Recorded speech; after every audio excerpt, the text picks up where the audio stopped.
Hey, hey, hey, this is Eddie J. You know what I want to talk to y'all about?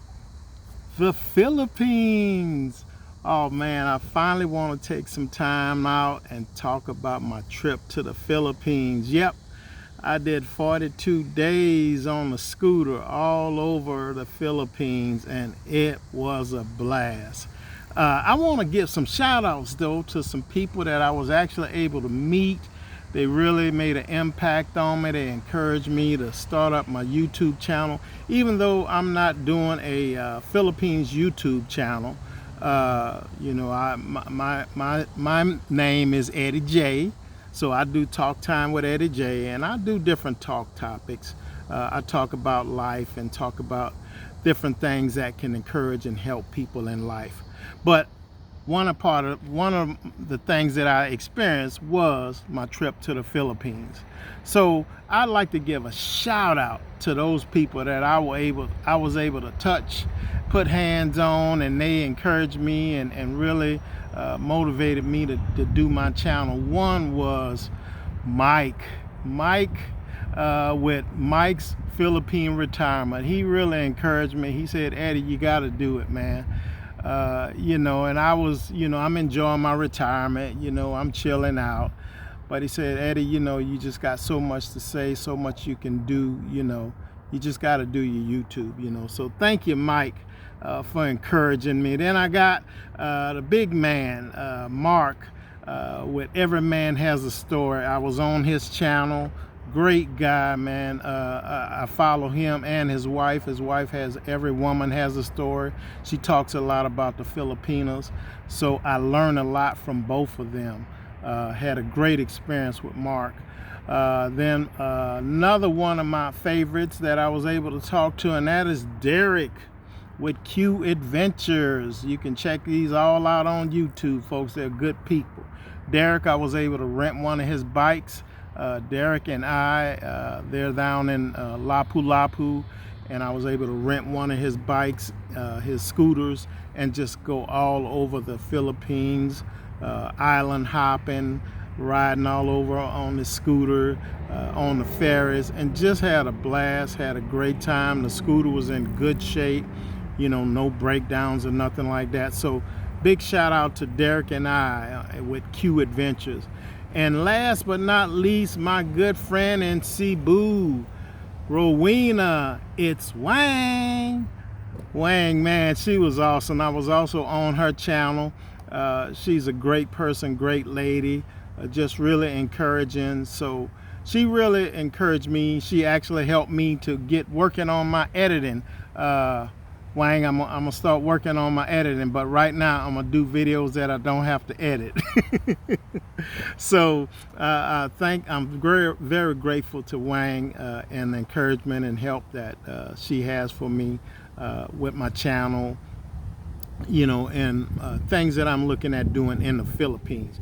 And also I want to shout out to my really good friends in Iloilo. That's Stephen and Bea. Philippines in full effect, real good people. Man, they showed me some great hospitality in Iloilo.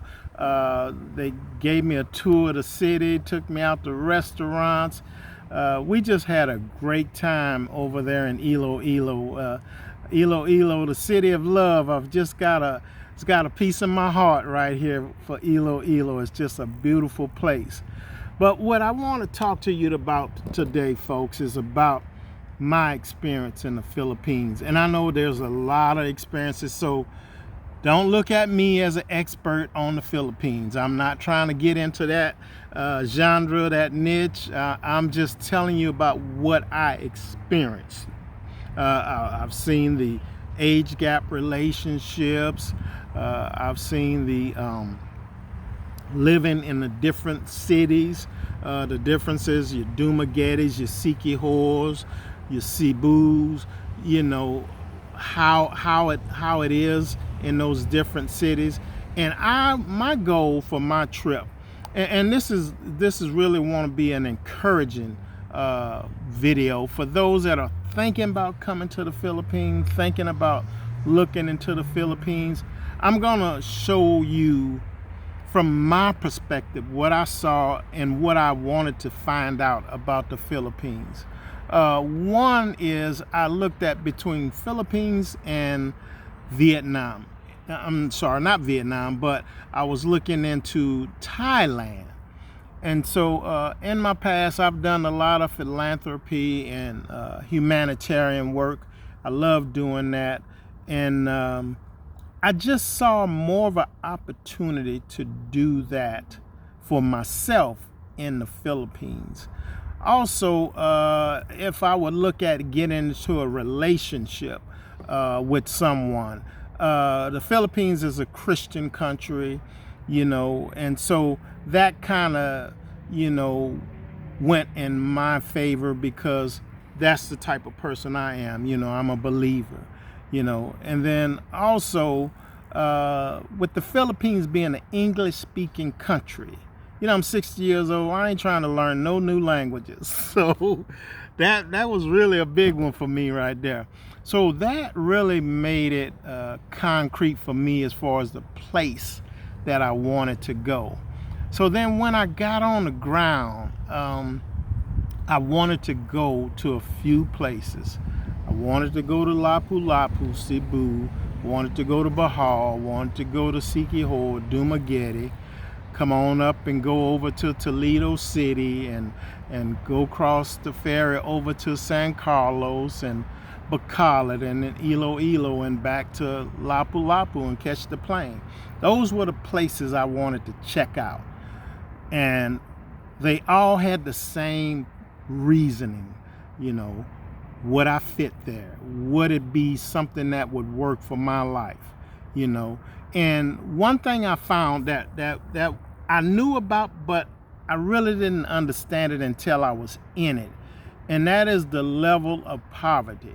I've been some very poor places before. Cambodia, I think, is even poorer than the Philippines. And I've been to Cambodia several times. But if I'm looking at moving somewhere, living somewhere, I don't want to live in that level of poverty. I want to be able to help in that level of poverty. I do humanitarian work, but I don't want to live in it.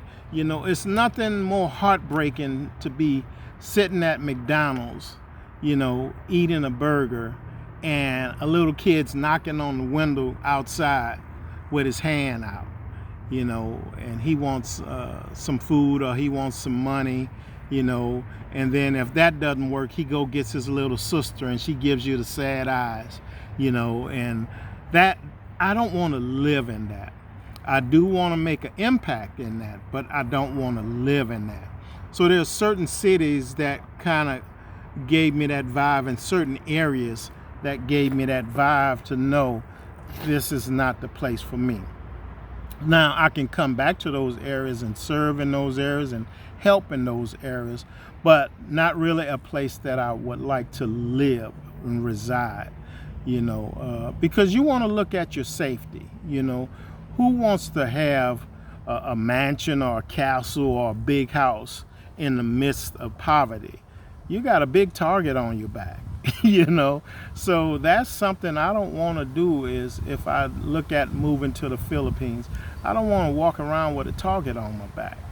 I don't want to walk around like, I've got everything and y'all have got nothing. I don't want to live in an area like that. Some people have to live in areas like that because of their income. They might just have a Social Security check, or they might be living off of their YouTube money, and they might not have a adequate amount yet, and that would cause them to have to live in more lower income areas, and that's understandable. But there's a lot of places that you can live that are very comfortable and very reasonable, and you don't have to live in those areas. So I think what you really want to do, if you're looking at moving to the Philippines, look at what you really want out of it. Are you a party guy? Well, I would suggest you go maybe to Manila, or maybe go over to Thailand. because the Philippines is a very reserved country, a very religious country.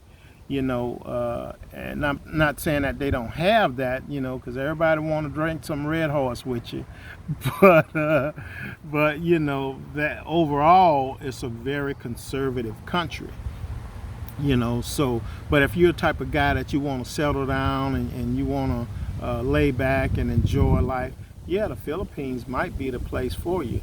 So some of the places that I went that I really enjoyed, I went down to Dumaguete for a while. To me, that's where all the expats are at. I got to meet some of them, not all of them, but there were some great guys. But one thing I found out about Dumaguete is, because it's a lot of expats down there, a lot of foreigners,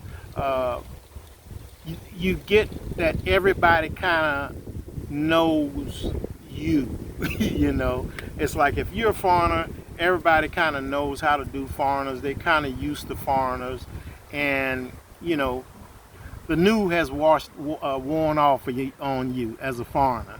So Dumaguete wasn't really going to be the place to me, because it was just kind of a foreigners type hangout. And then I went over to Siquijor, and I love Siquijor Island, man. Siquijor Island. I was supposed to move every 3 days on my scooter, and I wound up being in Siquijor for 2 weeks. Just loving it, eating fresh fruit every day. My little friends who adopted me, they would take me out every day, going somewhere. We were going to the waterfalls, or going swimming, or going to Fiesta, going to eat lechon at different people's houses. They just really adopted me and just took me around and showed me their city. And I just had a great time in Siquijor. Actually, I thought about moving to Siquijor, because it was actually one of the first places I went on my own once I left Dumaguete. But after I left there, and I had such a love for it, and then I started looking at other places. So I went over to Bacolod, and it was nice. It's a big city, but I just didn't have that feel. I was only there for like a night or two. I just didn't have that homey type vibe, and then I went over to Iloilo. That was a great experience. I loved Iloilo. It was a good mixture of Western culture and Filipino culture, and that's what I really wanted. I wanted that mixture of Western culture, where I could go sit at Starbucks if I wanted to, or I could go down to the lechon restaurant and get me some lechon. And everybody speaks English. It's a very comfortable, welcoming place. So I really love Iloilo. And the mayor, he's really doing a lot of work for the city, cleaning it up, keeping it clean, just doing a lot of things for the city. So Iloilo is a big ups for me. And then I came back across. I came over back to Bacolod, went over to San Carlos. San Carlos had a very warm feeling also. It was more of a small, it's not a small town, but compared to the places that I've been, it seemed to be more down home type, and it was very warm and welcoming. But it just wasn't the vibe for me, and then I came back over to Cebu. Love Cebu. I was staying in a condo over there, and I was on the 9th floor, and I could hear the I could hear the karaoke every night at the bar that was across the street. They had this bar like on the 2nd floor of this building, and it was open. And yeah, every night they were singing karaoke. And it was fun, but it just wasn't a place to me. And they have all the amenities, like you would in your Western cities, your pizza places, your chicken places, but it just wasn't a place for me. And I know a lot of foreigners go to Cebu. And it's nice. I'm not saying it's not nice, but you know what I want and what I'm looking for. I would really like to live in a house uh, when I'm looking at moving back. I would like to live in a house, not in a condo. I've lived in bricks for a long time, uh, nice apartments and everything, but I would rather live in a house, get some grass, and do it that way. And then I came back over to Lapu Lapu. Lapu Lapu is uh, the areas that I was in, they're very small. They're more province type orientated. They have their cities, their city parts, but I saw more province areas than upscale city type area. But it's still a nice place to live. And the people are wonderful. Everywhere you go, the people are wonderful. The people were just great, and I really enjoyed meeting the different people. Now, as I went on my trek to these different cities, I was able to pass through cities in between that I really wasn't stopping at, but I was able to just kind of peek in and ride by and see what they were doing. And there's a lot of active cities in between all of these cities that I went to that I would probably like to go back to. You know, I can't remember where I was at. I think I was in between Toledo City and Cebu. And that area right there, it's a lot of twisting, winding roads in the mountains. And I got some real province type cities down there. And you come in the middle of the square, because most places have a square because of the Spaniards who colonized the Philippines. Most of your cities have a square. And so, I'm following Google on the little scooter and wound up in the middle of a square, and they were having a fiesta. And, when you're a big black guy riding on the scooter in the middle of the Philippines, everybody looks at you. It was hilarious to me. It was a lot of fun, but it was some places that I saw I would really have liked to stop, you know, because it just looked so adventurous. It looked like I could have met so many different kinds of people.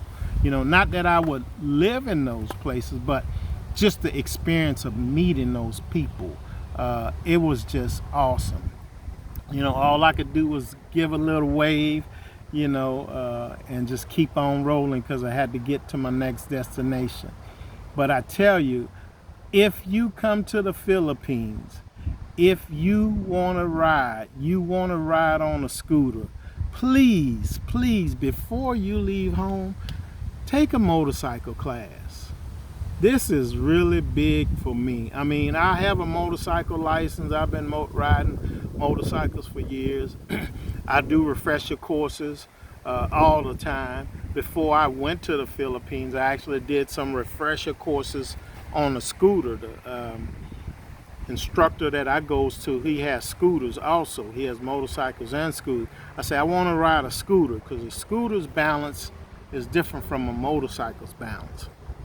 Your feet are more in front of you instead of under you, like on a motorcycle. So, and I have big feet, so I needed to get used to that balance. And it's hard, when you have big feet trying to balance on that scooter. But I took probably about 6 refresher courses with him on a scooter, and it was a lot of fun for me. But it helped me when I got into the Philippines.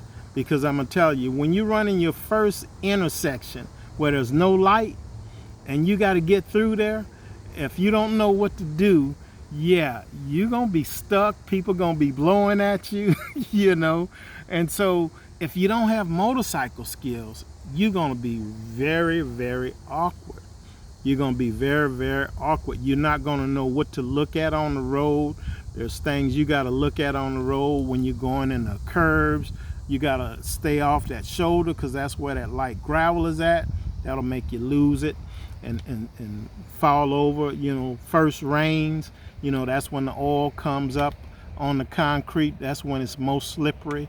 When that first rain hits the ground, and all these things you learn in the motorcycle class when you get your license. So I would encourage you, if you thinking about going to the Philippines, take a motorcycle class, get your motorcycle license. It's going to cost you a couple $100, but it's going to be well worth it, you know. And then once you get your motorcycle license, if you actually move to the Philippines, you have that endorsement already on your license, and you'll be able to get a Philippine license with your license, and it already has the endorsement on it. So that's really a big one. If you're going to do it, I would go and get your motorcycle license. Trust me, it will be well worth it. The things that you're going to learn about safety on a motorcycle is going to save your life in the Philippines. I was looking at one YouTuber, and he was talking about foreigners having accidents on scooters and motorcycles. And most of the time it's people who's never rode a motorcycle or don't have any motorcycle experience. And that right there, Philippines is the wrong place to learn how to ride a motorcycle. It's the wrong place because you got so much going on. Yeah, you could get hurt or even killed. So get your motorcycle license before you leave home. That's big for me. One, and that's number two, is make a plan. What do you want? If you want to go to the Philippines, what do you want? Are you looking for some place to live? Do you want to be a party animal? Are you looking for, you know, girls just to hook up with? Or are you looking to settle down? Do you want to get married? Write all that out before you go there. Don't go there and then just get into a situation, you know, and then try to figure it out, you know. Like I talked about on It's Wang on Rowena's channel, you know, make a plan. Know what you want. You know, anywhere in life, if you want to go somewhere, know what you want before you go there. Because, yeah, there's people, and Filipinos are no different from any other woman in the world. You know, she wants things just like any other woman in the world. She wants to travel just like any. A Filipino is no different than any other woman. And that's some of the things I see with a lot of guys. They think that, you know, Filipinos are just, they don't know nothing about the world, you know, and you're going to be shocked. You're going to be surprised, you know, because I found out that, and this was when I was in Iloilo, and I don't know if all places are like that, but to work in 7-Eleven and to work in the mall, most of the times they had to have a bachelor's degree. They had to have a college degree to work in 7-Eleven. You know, so these aren't stupid women.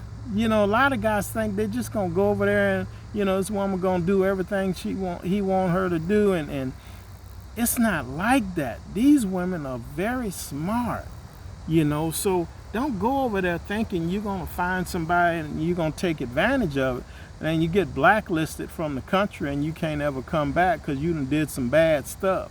You know, don't be that guy. You know, you don't have to do that. You know, another thing is, and this is a hard one for me, number 3 is, if you're awkward with women in your country, you're going to be super awkward with women in the Philippines. And why is that? Because a woman, like I said, a woman is a woman. No matter what country, no matter what language she speaks, she's a woman. She has feelings, she has emotions, you know, she wants things, she desires things, she wants things from a man.